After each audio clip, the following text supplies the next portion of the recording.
नमस्कार, आप देख रहे हैं खबर विशेष। आपके साथ मैं हूं आयुष सूर्यवंशी। यूपी में इन दिनों सियासी मौसम चल रहा है, लिहाजा बयानबाजी भी जमकर हो रही है। और इसी सिलसिले में माफिया अतीक अहमद के बेटे अली अहमद ने विवादित बयान दिया। ओवैसी के मन से अधिकारियों को खुली चेतावनी दी और शायराना अंदाज में कहा कि घर गिराने वाले अधिकारियों से एक एक ईंट लगवाऊंगा। खबर विशेष में हम इसी मुद्दे पर चर्चा करेंगे और जानने की कोशिश करेंगे कि आखिर ऐसे बयान देना कहां तक जायज है। क्या कानूनी कार्रवाई के लिए अधिकारियों को धमकाकर अब चुनाव जीते जाएंगे? चर्चा को आगे बढ़ाएंगे, लेकिन उससे पहले एक खास रिपोर्ट देखिए।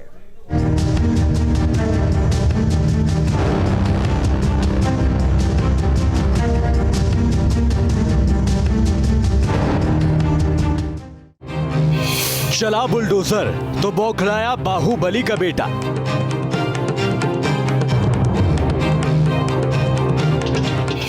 ओवैसी के मंच से अतीक के बेटे के बिगड़े बोल। मंच से अधिकारियों को दी खुली धमकी। एक एक ईंट जिस हाथों ने गिराई है, एक एक ईंट उन्हीं हाथों से वापस लगवानी है। ये है माफिया अतीक अहमद के बेटे अली अहमद। माफिया राज के खिलाफ चल रहे ऑपरेशन नेस्तनाबूद से वो इस कदर दहशत में हैं कि उन्होंने अधिकारियों को मंच से ही चेतावनी दे डाली। हमारा वक्त आएगा, सुनो सच्ची कहानी है, हमारे और बदले की रिवायत भी पुरानी है। तैयार रहना कि एक एक ईंट जिस हाथों ने गिराई है, एक एक ईंट उन्हीं हाथों से वापस लगवानी है।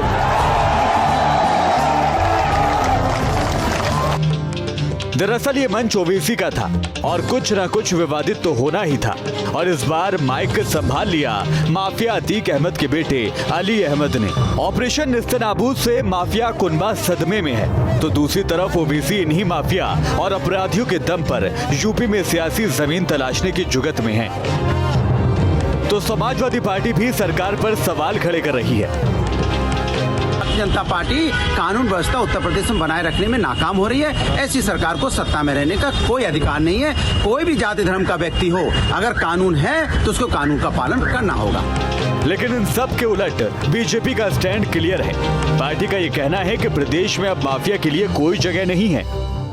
निश्चित रूप से एक माफिया और अपराधी का बेटा धमकी नहीं देगा तो और उससे उम्मीद ही क्या की जा सकती है। किसी ज़माने में आजम खां भी ऐसे बोला करते थे कि ये तनख्वाहिए हैं, हम इनसे जूता साफ कराएंगे। और आज आजम खां की क्या दशा है, ये उनको देखना चाहिए और मर्यादा में रह के अपनी बातों को कहना चाहिए।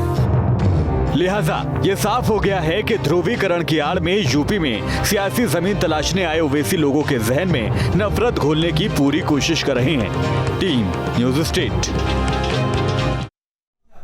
तो एक बात तो साफ है कि माफिया अतीक अहमद के बेटे भी उसी के नक्शे कदम पर चल रहे हैं। उसी तरह से प्रशासन को खुली चेतावनी दी है, चैलेंज दे दिया एक तरह से। और इन्हीं तमाम पहलू पर चर्चा के लिए हमारे साथ कुछ खास मेहमान जुड़ चुके हैं। उनका तारुफ आपसे करा दें। समीर सिंह जी हैं, प्रवक्ता भारतीय जनता पार्टी के। समीर जी, बहुत स्वागत है।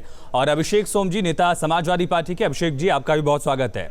और साथ साथ राजनीतिक विश्लेषक दानिश कुरैशी भी हमारे साथ जुड़ चुके हैं। दानिश जी, आपका बहुत स्वागत है।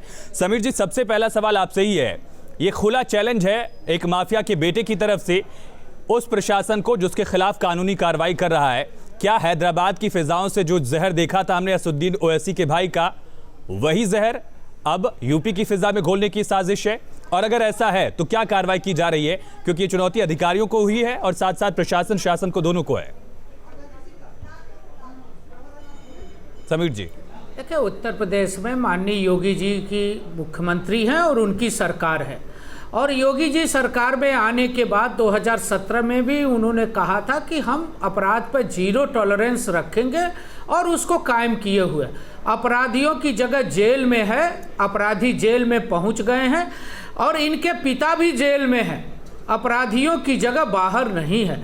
और मैं तो इतना ही सलाह देना चाहता हूं उनको कि आप भाईजान के चक्कर में मत पड़ो, नहीं तो आपको भी गुजरात की जेल की हवा खानी पड़ेगी।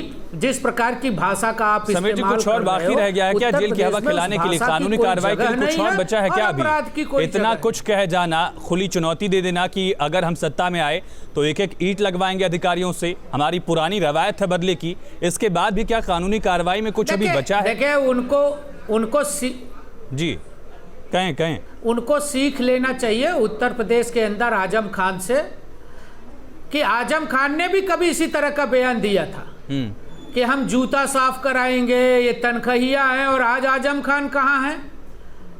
कहीं न कहीं उनको भाषा की मर्यादा का पालन करना चाहिए। और मैं तो फिर कहूँगा कि गुंडागर्दी और अपराध की उत्तर प्रदेश में कोई जगह नहीं है। जो भी करेगा वो उसकी सजा भुगतेगा।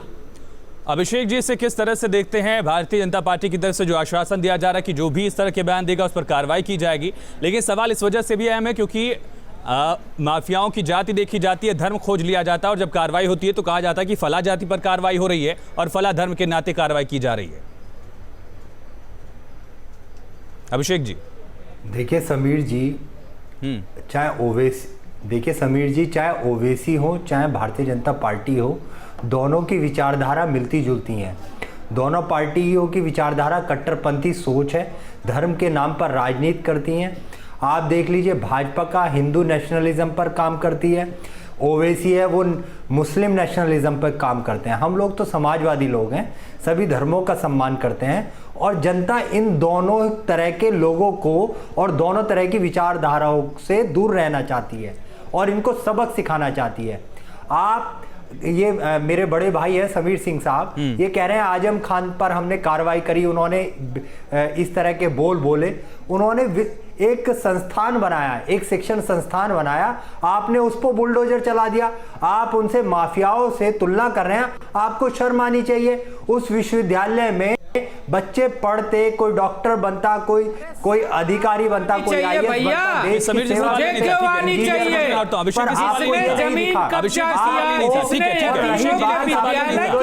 अभिषेक जी, सवाल ये है कि जब माफियाओं पर कार्रवाई की जाती है तो उनका जाति धर्म समाजवादी पार्टी क्यों ढूंढती है? और अली अहमद पर अगर कार्रवाई होती है, अतीक अहमद के बेटे ने जिस तरह का बयान दिया, क्या कार्रवाई होनी चाहिए मांग करते हैं आप? ठीक है समीर जी, अतीक जैसे लोग अपराध करके बचते रहे, ये समाजवादी पार्टी की देन है। ठीक है अभिषेक जी, ये सपा की देन है कि आप लोगों ने अतीक अहमद को सांसद बनाया और उसी की शय पर आज उसने इतना बड़ा जमीनों का कब्जा समाज को तोड़ने की बात करते हैं समाजवादी पार्टी, चाहे वो ओवैसी हो, चाहे भारतीय जनता पार्टी के लोग हो, चाहे अन्य कोई और लोग हो, चाहे वो मुजफ्फरनगर दंगे के आरोपी हो, चाहे भाजपा के वो सांसद हो, विधायक हो, सब पे कार्रवाई होनी चाहिए, सब पे बुलडोजर चलना चाहिए, सबकी संपत्ति की जांच होनी चाहिए। जो आज भाजपा में केंद्रीय मंत्री बन गए हैं, कई हजार करोड़ रुपए के अभिषेक जी मेरा सवाल ये नहीं था, अभिषेक जी मेरा सवाल ये नहीं था, मेरा सवाल ये था कि जब माफियाओं पर कार्रवाई होती है तो समाजवादी पार्टी उनका जाति, उनका धर्म खोजकर सियासत क्यों करती है? सब पे कार्रवाई की मांग करता हूं और अतीक अहमद के बेटे पर कार्रवाई की मांग करते हैं। वो अतीक अहमद जो समाजवादी पार्टी से जुड़ा रहा, वो अतीक अहमद जो समाजवादी पार्टी के टिकट पर सांसद बना, उसके बेटे के इस विवादित बयान के खिलाफ आप ये मांग करते हैं कि कानूनी कार्रवाई की जाए? अभिषेक सोम जी बताइए, अभिषेक सोम जी बताइए, अभिषेक सोम जी बताइए, वो समाजवादी पार्टी से टिकट लेकर जो सांसद बना अतीक अहमद, क्या उसके बेटे पर कार्रवाई की मांग आप करते हैं आज? ठीक है समीर जी सुन लेते हैं, अभिषेक जी बताइए। अभिषेक जी, बिल्कुल बता रहा हूं समीर सिंह साहब, जो देश को तोड़ने की बात करते हैं, चाहे वो कोई भी लोग हैं, चाहे वो किसी भी पार्टी से आते हो, किसी भी धर्म के लोग हैं, तो उन पे कार्रवाई होनी चाहिए, चाहे वो भाजपा के सांसद हैं, विधायक हैं, मुजफ्फरनगर दंगे के कार्रवाई की बात करें, ठीक है, तो उन पे भी कार्रवाई होनी चाहिए। कार्रवाई की मांग समाजवादी पार्टी भी कह रही है, बुलडोजर चलवाने की बात की जा रही है। चलिए बताइए समीर जी, शिक्षण संस्थान बनाया, ठीक है सुन लेते हैं, अभिषेक जी सुन लेते हैं, अभिषेक जी सुन लेते हैं, अभिषेक जी सुन लेते हैं, अभिषेक जी सुन लेते हैं। आपके एक समाजवादी पार्टी के विधायक समीर जी जल्दी बताइए, फिर दानिश जी के पास जाना मुझे, ठीक है। कहा कि हमको ठाकुर ब्राह्मणों का वोट नहीं चाहिए, चला दिया। आप इस पर बताओ ना आपके पार्टी का स्टैंड क्या है? बिल्कुल क्यों नहीं चाहिए, हमें तो 36 बिरादरी का चाहिए, चारों धर्मों का चाहिए, सभी लोगों का चाहिए हमें तो। अरे आप देखिए ना, आप लोगों पे विश्वास करके जनता ने आपको सत्ता में लेके आए, आज जनता को धोखा देते हैं। किसान, मजदूर, नौजवान सब लोग परेशान हैं, चारों तरफ लूट, हत्या। चलिए ठीक है समीर जी, मैं लौटता हूं आपके पास। समीर जी, मैं लौटता हूं आपके पास। दानिश कुरैशी जी भी लगातार हमारे साथ बने हुए। दानिश जी, किस तरह से देखते हैं, एक बड़ा बयान है, विवादित बयान है, खुला चैलेंज है प्रशासन शासन को। बीजेपी कह रही कार्रवाई होगी, समाजवादी पार्टी कहती है कार्रवाई की मांग करते हैं हम। किस तरह से देखते हैं इस बयान को? दानिश जी, दानिश कुरैशी जी, अली अहमद ने जो स्टेटमेंट दिया है उससे एक बात साफ झलकती है कि कहीं ना कहीं वो ऐसा समझते होंगे कि उनके खिलाफ जो कार्रवाई हुई है अच्छा। वो प्रशासन ने देश भाव के साथ की है, क्योंकि अगर मामले योगी आदित्यनाथ पे है तो वही प्रशासन के लोग विड्रॉ करने की सारे प्रोसेस करते हैं, और वही मामले अगर और किसी के खिलाफ हैं तो उन पर कार्रवाई होती है। मुझे लगता है कि प्रशासन को न्यूट्रल लाने की बात अब समझ में आएगी। अगर कानूनी एतबार से सब कुछ सही है तो जो भी प्रशासनिक अधिकारी हैं जिन्होंने कार्रवाई मतलब खुली चुनौती दे दी जाएगी कि अधिकारियों को हम सत्ता में आएंगे तो एक एक ईंट लगवाएंगे। अधिकारी जो दिशा निर्देशों का पालन कर रहे हैं, जो कानूनी कार्रवाई कर रहे हैं, उन अधिकारियों को इस तरह की धमकी को आप जस्टिफाई करने की कोशिश कर रहे हैं कि ठीक है अधिकारियों को जो कहा गया वो सही कहा गया। सुनिए मेरी बात, हर अधिकारी अपने काम के लिए अकाउंटेबल है या नहीं है। अगर वो अपने काम के लिए अकाउंटेबल है और उसने अपनी अकाउंटेबिलिटी बिल्कुल संवैधानिक मापदंडों में वो अकाउंटेबिलिटी अली अहमद तय करेगा, वो अकाउंटेबिलिटी अली अहमद तय करेगा, अतीक अहमद तय करेगा, उसका बेटा उमर अहमद तय करेगा। यानी कि माफिया तय करेंगे कि अधिकारियों को क्या करना है, अधिकारियों की जवाबदेही क्या है, माफिया तय करेंगे, ये कहना ठीक है समझ लीजिए। नहीं दानिश जी बस इतना बताइए कि माफिया तय करेंगे कि अधिकारियों की जवाबदेही क्या है, ये माफिया तय करेंगे अब यूपी में। आप अतीक अहमद के बेटे को भी माफिया कहेंगे, शर्म नहीं आती आपको? अतीक अहमद के बेटे को माफिया नहीं कह रहा हूं मैं, अतीक अहमद तय करेगा क्या? अतीक अहमद के नक्शे कदम पर चलने वाले उसके बेटे तय करेंगे। अतीक अहमद के एक बेटे पर 2 लाख का इनाम घोषित किया गया है, एक बेटा अधिकारी को इस तरह की खुली चुनौती देता है और आप उसे जस्टिफाई करने की कोशिश कर रहे हैं। दानिश जी बताइए, नहीं दानिश जी स्पष्ट करिए कि आप ये कहना चाह रहे हैं कि माफिया अकाउंटेबिलिटी तय करेंगे कि अधिकारियों को क्या करना है क्या नहीं करना है, यूपी में माफिया तय करेंगे। समीर जी बताइए, समीर जी बताइए, जवाब दीजिए, यूपी में अधिकारियों की जवाबदेही कौन तय करेगा? माफिया तय करेंगे? समीर जी वो इस्तेमाल कर रहा है। समीर जी ठीक है, वो भी माफिया का बेटा है और माफिया के साम्राज्य को आगे बढ़ाएगा तो वो भी अपराधी माना जाएगा, वो धर्मात्मा नहीं माना जाएगा। करेंगे अपराधी योगी आदित्यनाथ अपराधी नहीं है और अली अहमद अपराधी है। आप क्या करेंगे अपराधी कौन है? अरे शर्म करो। आप अरे भाई अपराधी की परिभाषा है, अपराधी की परिभाषा है। अतीक अहमद का बेटा अतीक अहमद आपराधिक साम्राज्य को आगे बढ़ाता है तो वो भी अपराधी है। नहीं निकला जब योगी के अरे दानिश जी आप बता नहीं पाए, आपने बताया नहीं। दानिश जी बताना चाहिए इतना आपको कि आखिर यूपी में क्या अपराधी तय करेंगे कि अफसरों की जवाबदेही क्या है? देने का प्रयास मत करो। अरे सुनिए मेरी बात, जहाँ 37% आप विधायक जो है क्रिमिनल रिकॉर्ड रखते हैं। नहीं दानिश जी मुझे लगता है कि आपको भी MIM आप ज्वाइन कर लेनी चाहिए। जिस तरह की आपकी भाषा शैली और जिस तरह से आप जस्टिफाई करने की कोशिश कर रहे हैं, या तो आपने ज्वाइन कर लिया MIM या तो आप ज्वाइन करने वाले, यही लग रहा है मुझे। अधिकारियों की जवाबदेही सरकार के प्रति है, जनता के प्रति है, अपराधियों के प्रति है। धर्मात्मा हो जाएगा, जनता के उसको प्रति न्यायालय भी मानता है, उसको पुलिस भी मानती है, उसको समाज भी मानता है, और जिसको तो यही कहना था आपको यही कहना चाहिए था कि अधिकारी जनता के हिसाब से काम करेंगे, दिशा निर्देशों के हिसाब से काम करेंगे, कानून के मुताबिक काम करेंगे, IPC के मुताबिक काम करेंगे, अपराधियों के मुताबिक काम नहीं करेंगे। ये कहना चाहिए था आपको। अब आप कह रहे हैं, हाँ तो कहिए, वही कहिए, तो वही कहना आपको कि संविधान के मुताबिक काम करेंगे, और जो कार्रवाई हुई अगर संविधान के मुताबिक आप नहीं मानते हैं तो उसे कोर्ट में चैलेंज करिए। आप जनता के बीच इस तरह की बातें करके अपराधियों की तरफ से जो बातें कही जा रही है उसे जस्टिफाई करके इसे सही साबित कर देंगे। अरे दानिश जी, अगर अतीक अहमद के बेटे अली अहमद को लगता है कि उसके घर के खिलाफ गलत कार्रवाई की गई तो वो उस चीज को कोर्ट में चैलेंज करे या इस तरह का बयान देगा। इसे आप जस्टिफाई करने की कोशिश कर रहे हैं। नहीं, बिल्कुल नहीं, बिल्कुल नहीं, बिल्कुल भी नहीं, बिल्कुल भी नहीं, बिल्कुल भी नहीं। नहीं दानिश जी, बिल्कुल आपकी बात ही गलत है, आपका तर्क नहीं कुतर्क है, आप बिल्कुल गलत कर रहे हैं। आपराधिक भाषा को जस्टिफाई करने की कोशिश आप कर रहे हैं। अगर अली अहमद को लगता है कि उसके खिलाफ गलत कार्रवाई हुई थी तो वो उसे कोर्ट में जाकर चैलेंज कर सकता था। यानी कि आप ये कहना चाह रहे हैं कि न्यायिक व्यवस्था में भरोसा नहीं है अली अहमद का और आपका भी नहीं है। ये कहने की मंशा आपकी यही प्रतीत होती है। अभिषेक जी ठीक है, मैं लौटता हूं आपके पास। अभिषेक जी, जो बड़ा सवाल है, अभिषेक जी, जो बड़ा सवाल है, ऐसे माफियाओं के खिलाफ जब कार्रवाई हुआ करती थी तो विपक्ष की तरफ से सवाल उठाए जाते थे, जाति का सहारा लेकर, धर्म का सहारा लेकर। अब ऐसी विवादित भाषा पर अफसरों के खिलाफ जो कार्रवाई की जाती है, कार्रवाई की बात कही जा रही है कि अफसरों से एक ईंट हम जुड़वा देंगे, किस तरह से देखते हैं? क्योंकि अफसर तो वही आपके शासन में भी थी, यही इनके शासन में भी है। कि वो एक अभिषेक जी, वो अपराधी है, समीर जी मैं लौटता हूँ। देखिए, ठीक है अभिषेक जी, वास्तविकता यह है, भारतीय जनता पार्टी ऐसे लोगों पर कार्रवाई करने से बचती है और इनको एजेंडा बनाकर एक चुनाव में ये दिखाना चाहती है, देखिए अगर आप हमको वोट नहीं दोगे तो इस तरह के माफिया हावी हो जाएंगे। तो ये इनका एक पॉलिटिकल एजेंडा है साहब। समीर जी, इस बात को समझना चाहिए। अगर इनको कार्रवाई करनी होती तो कर चुके होते, पर क्योंकि इनको इन पर कार्रवाई उन पर करनी नहीं है, इस चीज को दिखाना है। तालिबान को एजेंडा बनाकर हिंदुस्तान की राजनीति में मुसलमानों को दिखाकर हिंदुत्व के एक अपना एक एजेंडा तैयार कर लिया इन लोगों ने। अपराध कर रहे थे वही मुख्तार अंसारी आज जो व्हील चेयर पर चल रहे हैं, कल तक जेलों में दरबार लगाते थे। आपकी सरकार में जनता जेल के दरवाजे खुल जाते थे। ठीक है समीर जी, मैं लौटता हूँ। अभिषेक जी बहुत जवाब चाहूंगा। अभिषेक जी, अगर आज अली अहमद की भाषा इतनी बुरी लगती है तो उसके नक्शे कदम पर, जिसके नक्शे कदम पर वो चल रहा है, उस अतीक अहमद को आप लोगों ने टिकट क्यों दिया? अभिषेक जी, अतीक अहमद को टिकट क्यों दिया? अभिषेक जी, अतीक अहमद को टिकट क्यों दिया गया आपकी तरफ से? जनता जगह नहीं देगी। अभिषेक जी, अतीक अहमद को टिकट क्यों दिया आपने?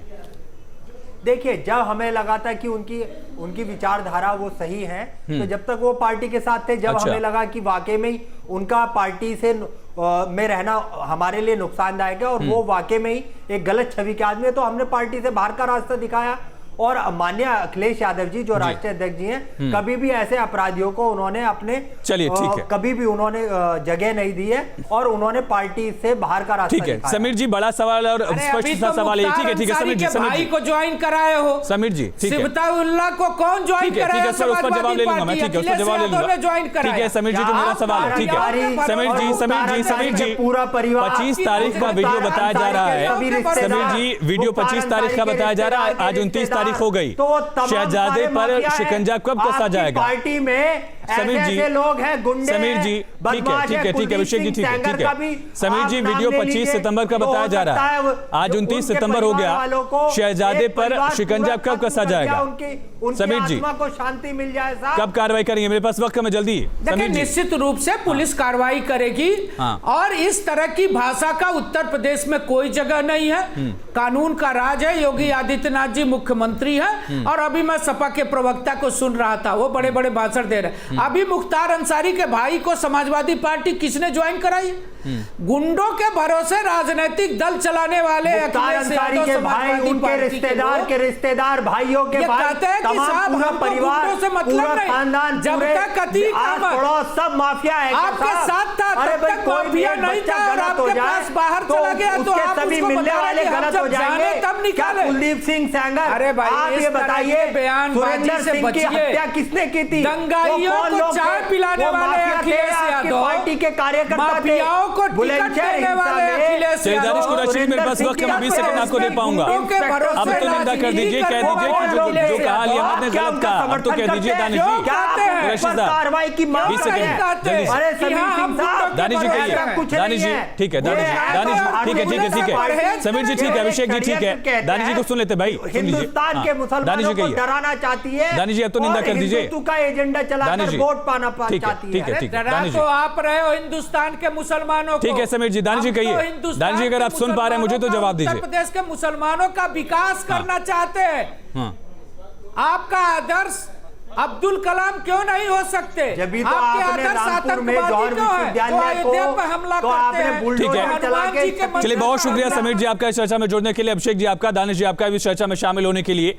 बड़ा सवाल है कि आखिर 25 तारीख का जो वीडियो बताया जा रहा है, 4 दिन बीत जाने के बाद कार्रवाई कब होगी? क्या अतीक अहमद के नक्शे कदम पर ही उसके बेटे चल रहे हैं? एक बेटे पर 2 लाख का इनाम घोषित किया गया था और अब दूसरा बेटा भी इसी तरह से शासन प्रशासन को खुली चेतावनी देता है, चुनौती दे देता है और कहता है कि हमारी सरकार बनेगी तो रवायत के मुताबिक बदला लेंगे, अधिकारियों से एक-एक कीट लगवाएंगे।